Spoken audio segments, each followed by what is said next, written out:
তেল তুলেছিলাম আজ থেকে 3 দিন আগে, কিন্তু তারপরে তেল শেষ হয়ে যাওয়ার পরে এখন রিজার্ভে আছে, কিন্তু এখন পর্যন্ত তেল একটা পেট্রোল পাম্পে খোলা নাই, মানে খোলা আছে কিন্তু সবাই বলছে তেল নাই তেল নাই।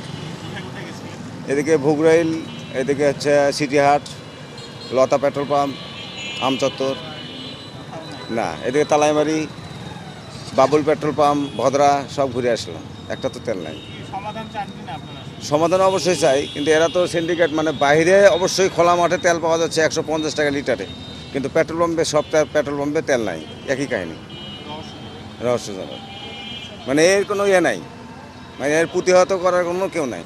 হ্যাঁ, অবশ্যই আমরা এটা সমাধান চাই, যেহেতু আমাদের আমাদের দৈনন্দিন জীবনের প্রয়োজনীয় যেটা তেল, তেল ছাড়া তো আমরা কোনোভাবেই চলতে পারতেছি না। আমাদের প্রয়োজন হচ্ছে আমরা বাইকটা নিয়ে বের হই, আমরা পাচ্ছি না রাস্তা দিয়ে বের হইতে।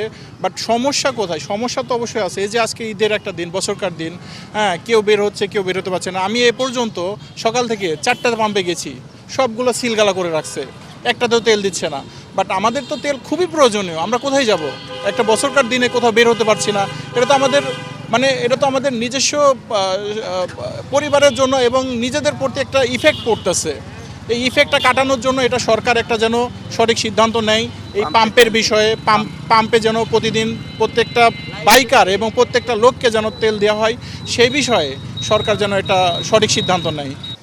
আমাদের মূলত সমস্যা হচ্ছে সর্বপ্রথমত তেলটা একটু কম আসছে, যতটুকু প্রয়োজন তার চেয়ে কম আসছে। আর আপনার যে গাড়িগুলা, অতিরিক্ত গাড়ি আসছে, যেহেতু আশেপাশের পাম্প বন্ধ, তো তারা ওই পাম্পের কাস্টমারগুলো আমাদের এখানে ঢুকছে, যার কারণে আমরা কভার করতে পারছি না।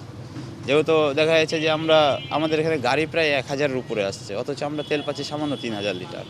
এখানে আমাদের দেখা যাচ্ছে যে 13,000-14,000 লিটার আসার কথা, পর্যাপ্ত পরিমাণে তেল আসছে না। আর এখানে ধরেন যে মানে কাস্টমাররা নিজেদের ভিতরে মারামারি শুরু করে দিচ্ছে, নিরাপত্তাহীনতা।